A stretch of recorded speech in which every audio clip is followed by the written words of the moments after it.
Días. Primero, las gracias por esta oportunidad. Efectivamente, se ha notado la necesidad de mejorar la legislación en lo que concierne a este tipo de procesos electorales. Una de esas iniciativas que debería materializarse era la no reelección de los presidentes regionales y alcaldes, que dicho sea paso, esperemos que el día de mañana en el Pleno sea materia de la aprobación. La reforma de la ley de partidos políticos también esperemos tratarlo el día de mañana, porque se trata de reformas importantes en lo que concierne a la inscripción de los partidos, el tema de financiamiento económico y la ilegalidad en todo caso de algún posible partido que permita en todo caso sacarlo del escenario político. Lo otro es que el día de ayer la Comisión de Constitución aprobó el predictamen relacionado a la reforma electoral, en este caso haciendo suyo y el debate correspondiente de una iniciativa legislativa que viene del Jurado Nacional de Elecciones, me refiero al proyecto de ley 590 de 2012, y que esperemos también en lo más breve término ya someterlo al Pleno para la aprobación correspondiente. Hay una modificación en especial que ha llamado la atención, que ha destacado el hecho de que los presos que aún no tienen condena, que están en espera de un juicio o que incluso están con prisión preventiva, puedan ejercer este derecho al voto. ¿Por qué esta necesidad? ¿Por qué sería importante? ¿Y por qué tendríamos que tener en cuenta a esta población que está presa dentro de los cambios electorales? Sí, es una reforma importante que lo ha evaluado de la mejor manera el Grupo de Trabajo y que el día de ayer ha sido materia de una aprobación por mayoría, desde luego. Será el Pleno del Congreso el que al final defina estas modificatorias. Pero el fundamento de que una persona sometida a una investigación que tenga una detención preventiva o que esté en una investigación preliminar se sustenta en que este ciudadano no ha sido inhabilitado en sus derechos, porque la Constitución, el artículo 33 es categórica. La inhabilitación de la persona sometida a una investigación, en todo caso, se materializa cuando tienes una sentencia en el cual seas materia de una inhabilitación, de la interdicción, ¿no? Y el otro es que tengas una sentencia donde ya ha sido en este caso inhabilitado en cuanto a tus derechos. Entonces, quien está detenido preventivamente no tiene esa condición y consecuentemente hay una reforma y cuyo proceso para implementar la misma será una tarea en este caso de la OMPE que establezca las leyes, las mesas correspondientes para dar la facilidad a que en este tipo de ciudadanos en esa condición puedan ejercer sus votos. Pero hay un problema de hecho en todo esto, porque los presos definitivamente no tienen esta libertad de salir para ir a votar, entonces ese podría ser el primer problema. No, por ello es que la OMPE tendrá que elaborar la relación de quienes tienen esta condición con la información que le facilite tanto el Poder Judicial como el INPE. Entonces necesariamente van a ser mesas especiales que permitan el acceso a estos ciudadanos que tienen esa condición. ¿Pero qué proponen, por ejemplo, el Congreso? ¿Una situación alternativa, que las mesas de sufragio se trasladen a los penales o cómo sería? Porque si no va a ser el costo muy alto. No, es que el sistema electoral que está conformado por el Jurado Nacional de Elecciones, la OMPE, la RENIET, son los organismos llamados por ley para implementar el proceso. Entonces lo que hace el Congreso es, ¿qué cosa? Normar la posibilidad de que estos ciudadanos que tienen esa condición tengan el derecho al voto, pero la implementación en cuanto a esta modificación ya es una competencia, en este caso de la OMPE, que verá cómo le implemente este proceso. ¿De qué población penitenciaria, de cuántos presos en estas condiciones estamos hablando? Bueno, no tengo los datos estadísticos, pero sí más o menos hay un aproximado del 20% que tiene esa condición, o probablemente más, pero que permita participar en un proceso respetando sobre todo lo que está señalado en la Constitución, ¿no? Mientras no haya una sentencia que lo inhabilite, definitivamente el ciudadano tiene, que puede ser un tema controversial, desde luego, pero nosotros nos ceñimos a lo que dice, pues en este caso, la norma de mayor rango que es la Constitución. Pero claro, la Constitución establece que quedan suspendidos los derechos políticos de aquella persona que está privada de su libertad. Pero parece que después de tantos años no se había hecho la distinción de personas que están con condena o personas que están sin condena. Por supuesto, entonces, el propósito de ir marcando esas pautas a efecto de identificar plenamente quiénes han perdido sus derechos políticos y quienes no tienen esa condición, y esta reforma va en esa dirección. ¿Significa eso empoderar en este derecho político, empoderar políticamente a los presos, o pasa más por una cuestión de restituir un derecho que bajo un principio de presunción de inocencia, y mientras una persona no se demuestre su culpabilidad, puede ser inocente, se le está otorgando nuevamente este derecho de ejercer libremente un voto? El argumento es básicamente jurídico, porque la Constitución es clara respecto cuando se ha perdido la condición de ser ciudadano como tal, ¿no? Y claro, también entramos a esa esfera de la presunción de inocencia, que también es una situación muy controversial, porque hay países como España, por ejemplo, que le han puesto límite, obviando desde luego la condición de la presunción de inocencia.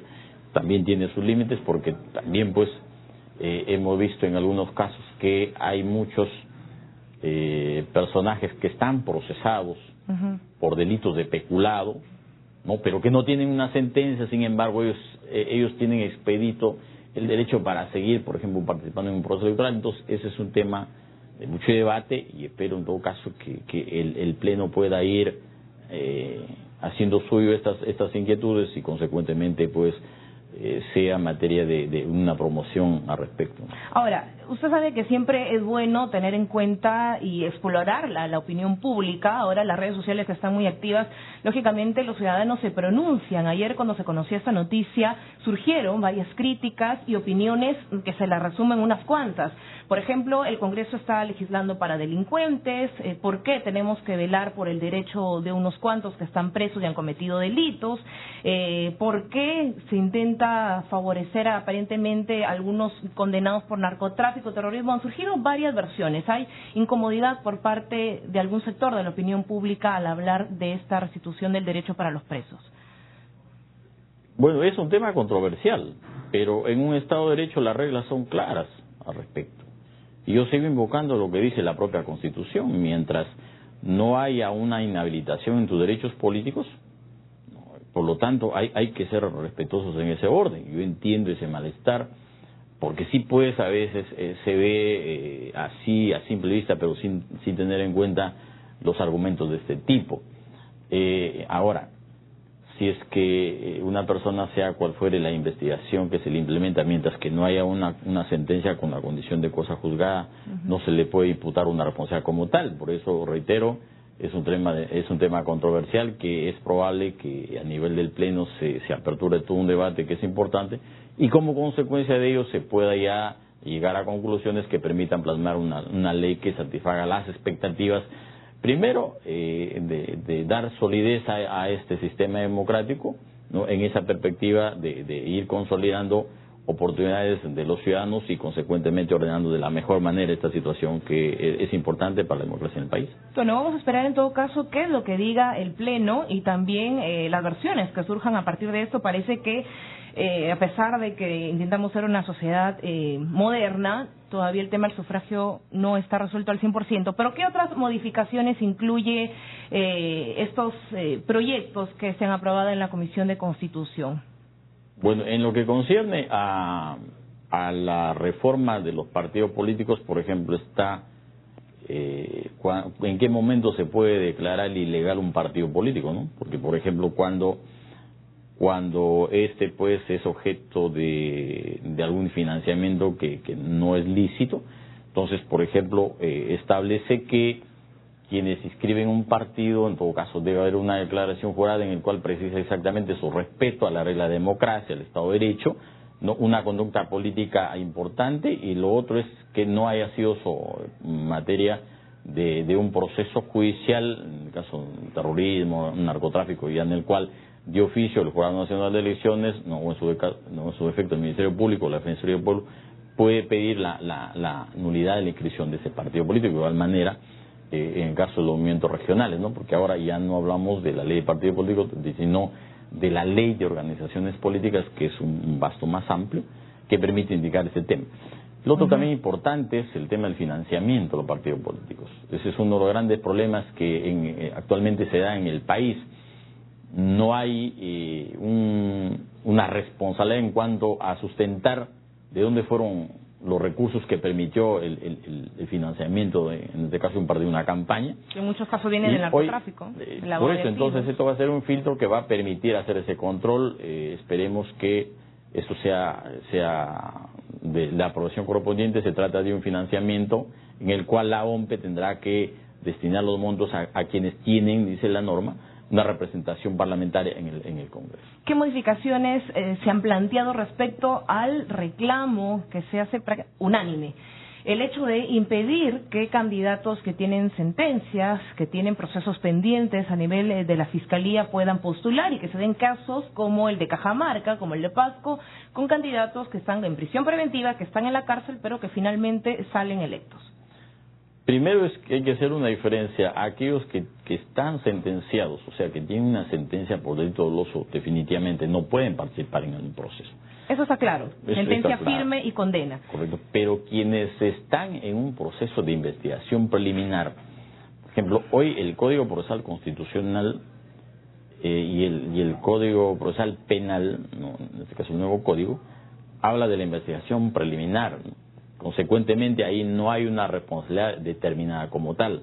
Por lo tanto, esos ciudadanos tienen hoy por hoy esa opción de participar. En este caso, pero eso no hace peligroso, sensible ese sistema democrático. O sea, seguir admitiendo que personas que están con delitos, incluso ya a veces no se habla de presunción, se habla de indicios comprobados, de pruebas, como en el caso de Cajamarca, que se empiezan a embargar bienes, y en fin, seguir con esta dinámica. Y así estemos hablando de una prisión preventiva, el hecho de que una autoridad salga elegida estando en prisión, así sea preventiva, lo reitero, parece peligroso, ¿no?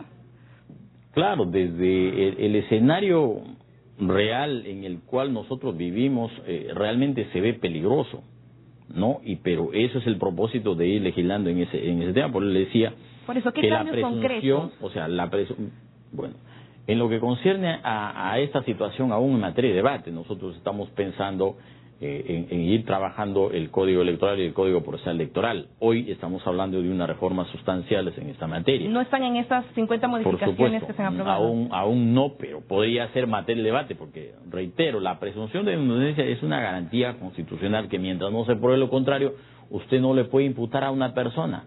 Los indicios pueden ser diversos. Las presunciones pueden ser diversas, ¿no? Pero eso es materia de una investigación de mayor profundidad y es la sentencia en última instancia la que determina la responsabilidad y consecuentemente ahí hay un tema de discusión. Correcto, pero por una persona que aspira a ser autoridad de una localidad, reitero, esto puede ser muy sensible y peligroso, así no se compruebe todavía, pero si hablamos de que la corrupción está institucionalizada y hay autoridades que incluso tienen fiscales y jueces que los protegen, sería mejor que lleguen al cargo o aspiren, cuando están candidateando a un cargo público, personas que están realmente sin ninguna condena, proceso pendiente. Yo estoy de acuerdo en ese tema, por eso he dicho que este es un tema controversial. Uno, por ejemplo, están de acuerdo que quienes están procesados por delitos, en este caso en el desempeño de la función, es decir, peculado, malversación de fondos, etcétera, etcétera, ya no puedan participar, pero ahí no hay una norma específica. Entonces, otras corrientes que, bueno, dice, mientras no se pruebe lo contrario, la persona sigue siendo inocente. Entonces, es un tema controversial, pero sí yo tengo que adelantar que ante hechos de esa naturaleza, o sea, una persona procesada por delito de peculado, malversación de fondos, ¿no? Realmente hay que normar en ese tema, ¿no? Por eso decía que la presunción de inocencia también tiene límites y eso es materia de un debate que espero que a nivel del Pleno se introduzca poder hacer esas reformas que son fundamentales. Se necesita, porque si no vamos a tener todavía candidatos que siguen liderando mafias y que después terminan arruinando ciudades completas, ¿no? El caso de Chiclayo, Ancash y todas las redes que se están descubriendo. Pero mayormente en estos tipos de investigaciones están pues los que actualmente son presidentes regionales, alcaldes, ¿no? Distritales, provinciales. No son todos, por supuesto, hay excepciones. Entonces, para ello, una medida también importante es la no reelección, que esperemos que el día de mañana lo aprobemos, porque solamente está para la votación, y espero que quienes formamos el Parlamento asumamos esa responsabilidad. Que se trata aquí es de reformas políticas importantes.